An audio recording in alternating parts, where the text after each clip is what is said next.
A 200-pound Neapolitan Mastiff that 3 different doctors had told the mother to keep away from her newborn.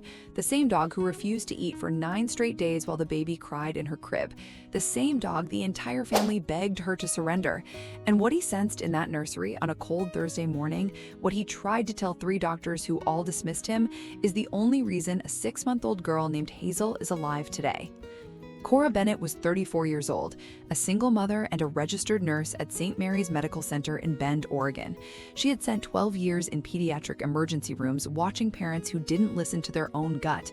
She thought she would never be one of them. She had adopted Bruno 14 months earlier from a county shelter outside Salem. 203 pounds of jet black Neapolitan Mastiff, with eyes the color of dark amber, skin hanging in heavy folds across his face, and a rope burn scar from a chain worn too long. He had been surrendered 3 times. 2 families returned him within a week. The third opened their truck door at the shelter parking lot at 6 in the morning, set Bruno on the gravel, and drove away without looking back. The intake worker, a man named Curtis, had told Cora the truth. Nobody wants this dog. He's gentle as a lamb, but people see 200 pounds and a stone wall face, and they walk the other way. Cora had not walked the other way. Bruno had walked across the kennel and pressed his enormous wrinkled forehead against her thigh, and stood there, breathing slowly, and Cora signed the papers that same afternoon. When Cora brought baby Hazel home from the hospital 7 months later, she was prepared for Bruno to be jealous or distant. He wasn't.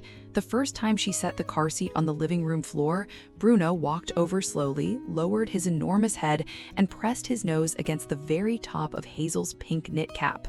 He held it there for 11 seconds. Then he sat down beside the car seat and didn't move for the next 4 hours. From that day on, Bruno had a job. Wherever Hazel was, Bruno was 3 feet away. When she slept in her bassinet, Bruno slept on the floor beside it. When Cora carried her to the kitchen, Bruno followed. When she changed diapers, Bruno watched. When she gave Hazel her evening bath, Bruno stationed himself outside the bathroom door, his chin flat on the tile, his amber eyes locked on the doorway like a sentry on guard. Cora's mother, who lived 2 states away, called and begged her to rehome Bruno before the baby could crawl. 200 pounds, Cora. He'll roll over on her in his sleep. He'll snap one day. They always do. Cora didn't even respond. She had seen what Bruno did at 3 in the morning when Hazel cried. She had seen him press his nose against the side of the bassinet, just enough to feel her breathing. She had seen him refuse to lie down until Hazel had stopped fussing and was sleeping again. Bruno was not a dog living with a baby. Bruno was a guardian who had finally been given something worth guarding. On a Tuesday morning in late October, when Hazel was 5 months and 3 weeks old, Bruno stopped eating. Cora set down his bowl at 6:15 the way she always did. Bruno walked up to it, sniffed the food, and walked away. He went straight to Hazel's nursery and lay down across the doorway. By that evening, the food was untouched. By the next morning, Bruno had not eaten in 23 hours. He also had not left the doorway of Hazel's nursery, except to drink water and to follow Cora when she carried the baby into the kitchen. Hazel seemed fine. She was fussier than usual, perhaps. She had cried a little more during her 2 o'clock feeding, but she was eating, she was breathing, she had no fever, her diapers were normal. Cora, the trained pediatric nurse with 12 years of emergency room experience, ran through her mental checklist twice and found absolutely nothing wrong.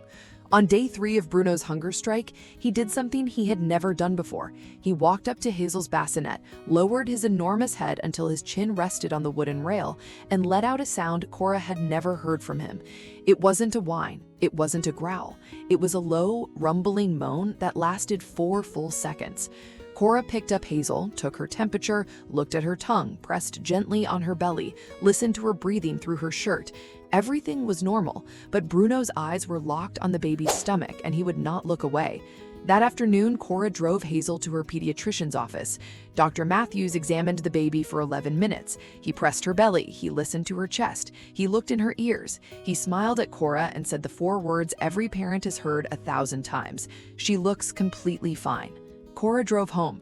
Bruno was waiting at the front door. The moment he saw Hazel in the car seat, he stepped forward, pressed his nose against her stomach for 3 seconds, and then turned and walked back to the nursery doorway and lay down.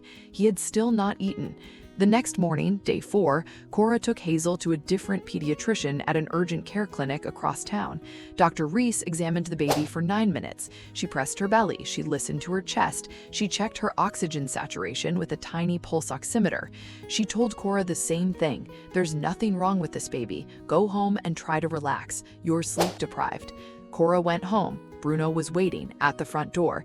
He pressed his nose against Hazel's stomach. He moaned, that same 4-second sound, low and rumbling and full of something that wasn't quite fear and wasn't quite anger. Then he did something that made Cora's hands go cold. He walked to the kitchen, picked up his empty food bowl in his teeth, carried it to her, and dropped it at her feet. He looked up at her. He looked at the baby. He looked back at the empty bowl.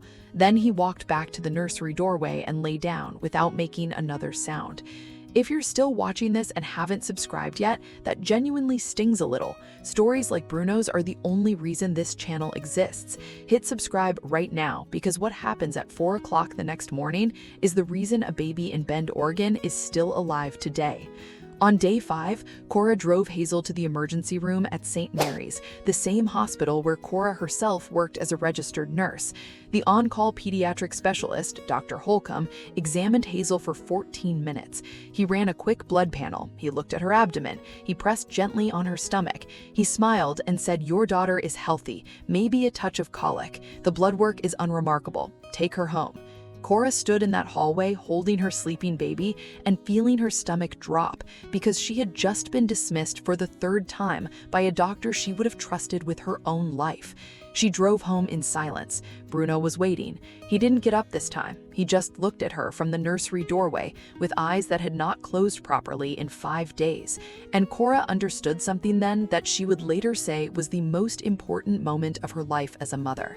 She sat down on the floor in front of Bruno. She looked into those amber eyes, the ones that had been trying to tell her something for almost a week. And she said out loud, "What is it, baby? What are you trying to tell me?" Bruno didn't move. He just held her gaze, and Cora felt her own training, her 12 years of pediatric experience, slowly fall away from her shoulders. She didn't sleep that night. She sat in the chair next to Hazel's bassinet and watched her daughter breathe. At 4:11 the next morning, Bruno started screaming. There is no other word for it. 203 pounds of Neapolitan Mastiff standing in the hallway outside Hazel's nursery, releasing a high, ragged, tearing sound that was not a bark and not a howl and not anything Cora had ever heard from a dog in 12 years of veterinary triage. Cora ran. Hazel was in her crib, eyes half open, her tiny mouth slack, her skin the color of cold milk. Cora pressed 2 fingers against her wrist and felt a pulse so weak and so fast it made her own heart skip. She grabbed Hazel, grabbed her keys, grabbed her phone.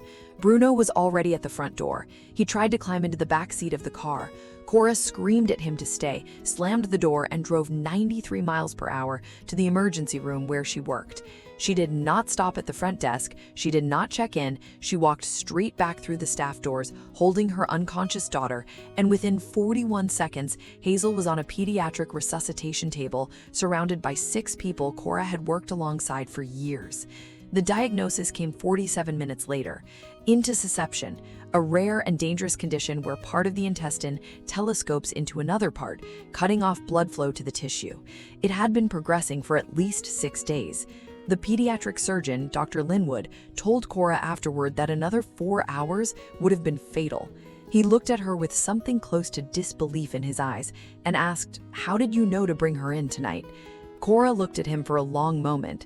She didn't lie. She didn't soften it for the audience of doctors and nurses who were now listening. She answered honestly, "My dog told me." The room went very quiet. Hazel underwent emergency surgery at 5:43 that morning.